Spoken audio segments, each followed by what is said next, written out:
And one thing you have is a thing called psychotic rage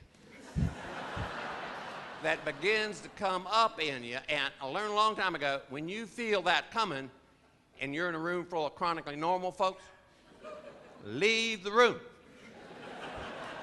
And so that's what I do. Thank you. Didn't even slam the door. Walked out. But then I'm thinking. I should have said something. I should have said something about shameful. People with schizophrenia, people with bipolar, and people with mental illness having shameful conditions. I should have said something. And what I should have said was, Dr. White, I want you to know something. I want you to know I got schizophrenia. I've been living with this condition 40-something years. Been hospitalized over 10 times. I have to carry these pills around with me no matter where I go. And I want you to know something, and that is, I absolutely refuse to be ashamed of having this condition.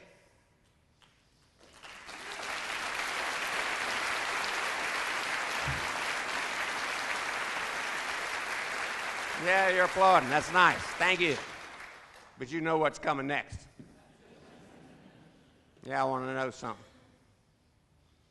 I want to know, I've said I've got a mental illness and I refuse to be ashamed of having this. I want to know something. Is there anybody else here in San Antonio today in a Marriott hotel who also has a mental illness, who is no longer going to be ashamed, who is going to no longer going to hide in the shadows, are going to stand up and say, yes, I have this disorder, and in spite of this, I am going to be part of society? Is there anybody else in this audience? Yes, Sally, yes. Stand up if you can, please. Outstanding. Would you please give them a rounding applause? Yes, we are moving. Yes, thank you, Milt. Yes, Dan. Thank you, brothers and sisters. Thank you very much. I'll tell you something. 10 years ago, nobody would have moved. That needle is moving. And I'll tell you something else. Every time I say this, every time, somebody catches me out in the hall afterwards and says, Dr. Frese, I wanted to stand. I wanted to stand. I just can't do it yet. Where I was there 20 years. I was there 20 years. We're moving to the time when having schizophrenia, mental illness, is going to be just like diabetes, like high blood pressure, anything else. We can talk about it and not be ashamed. Yeah. Now, I want to congratulate you all, because I watch you. I watch at gatherings out in the hall afterwards, and I always listen. You're wonderful. You know why? Because you don't use the N word. N-U-T-S. We're very sensitive when you use these pejorative, and there are lots of them. There's the crazies, the wackos, the nutcases, the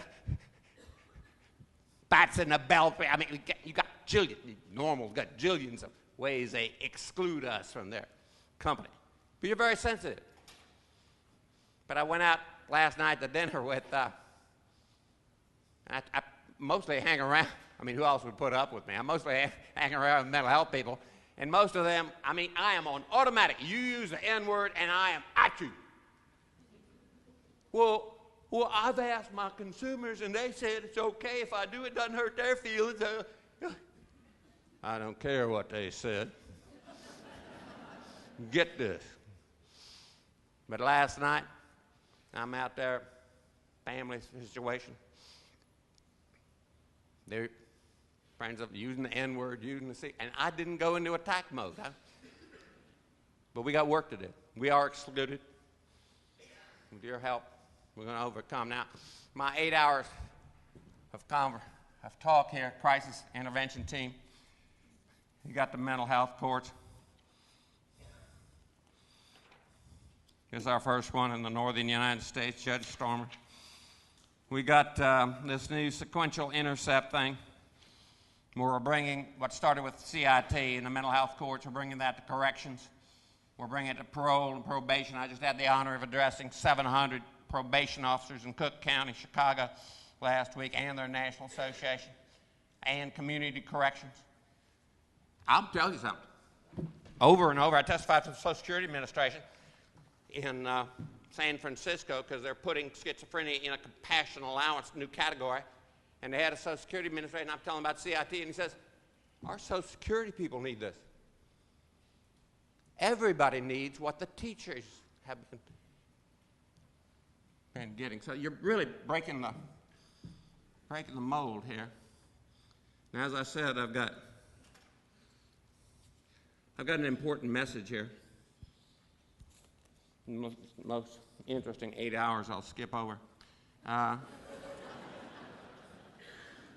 The needle's moving, things are changing, and this is a big-time change.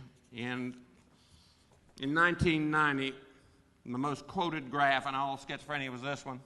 Irv Gottsman produced it, and it's what's the chance that you're getting schizophrenia. It's 1% in the general population, but depending on who you're related to, it increases. 13% chance if you've got schizophrenia and have a child, but if you marry somebody with schizophrenia, dual mating, it's almost 50% chance. Likewise, fraternal twins, one has it, 17% chance of the other. Identical twin, same gene, is 50%, so genetic. This genetic stuff, I call this the world of the SNP, the SNAP, and the snare. The SNP, the single nucleotide polymorphism, the SNAP, the synapsomal associated protein, and you don't even want to go where that snare is, let me tell you. What are they doing? What they're doing is they're identifying genes. 10 years ago, the scientists would tell you got 100,000 genes in you. Today it's 24,000. I don't know how they count them, but it's 24,000. Half of those have to do with the body. We'll determine how tall you are, what sex you are, color of eye. Half with the brain. It's 12,000 brain schizophrenias in the brain. Now, these genes are identifying related to schizophrenia. Isn't it actually named after schizophrenia? Disrupted in schizophrenia 1. The most interesting one is this COMP gene, catechol-O-methyltransferase. COMP is an umbrella term that includes dopamine neurotransmitter. Why is that interesting? Why was this voted the #2 scientific breakthrough of the entire year 2003 by Science Journal? Because that COMP gene, which controls neurotransmission in your frontal cortex, which, among other things, is how good your short-term memory is, comes in 2 varieties, depending on which amino acid it's associated with. About a quarter of it's associated with methionine, and about a quarter with valine. So what? So what is that? Recent research, starting in 2005, but cascading since then, shows that if you happen to have the methionine variety of this gene, you're sitting there now, a quarter of you have it, you luck out. You can smoke marijuana till your head falls off when you're a teenager, and you won't alter the probability of coming down with schizophrenia symptoms. On the other hand, if you happen to have the valine variety of this, and you smoke that marijuana, age 15 through 18, even a moderate degree, if you don't smoke marijuana, it doesn't affect it. If you do, you increase the likelihood of schizophrenia tenfold by age 25. You got that? DNA analysis. We can identify who is 10 times as vulnerable for schizophrenia, not immediate schizophrenia, 5, 10 years down the road. Now, we're taking advantage of this already, planning to blow up booze at the rock festival, so we can counsel these kids and do a DNA analysis and say something to them like, you know, son, you'd probably be better off sticking with heroin.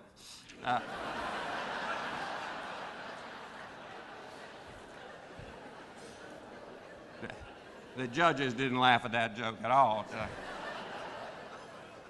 We got a new world coming here. We've not even go for the literature. Amphetamines and schizophrenia. Everybody's known about this. But marijuana and schizophrenia, there's a delay on it. No question. All you have to do is Google schizophrenia and marijuana to see you're altering the probabilities. These drugs have this effect on people, and this is just at the time that in Chicago, this police officer gave a talk on purple kush. Anybody here know what purple kush is? named after the Hindu Kush in Afghanistan.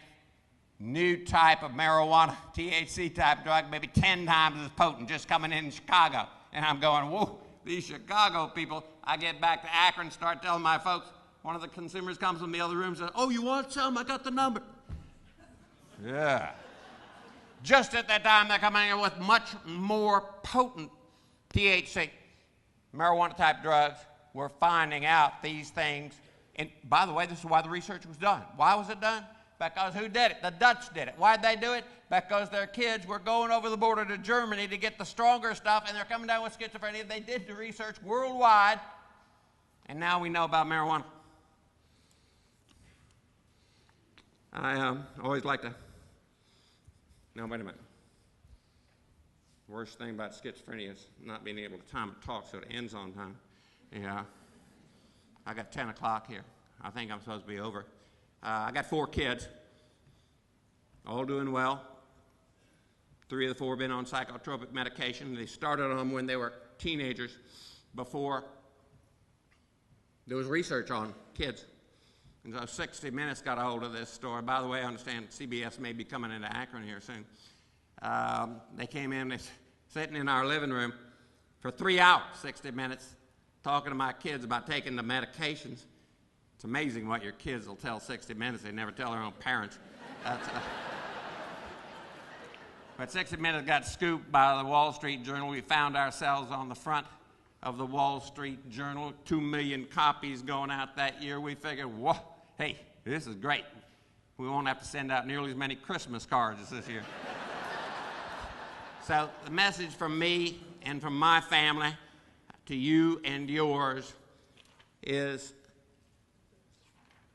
thank you for all the work you're doing, and thank you for inviting me to be your closing speaker at this conference.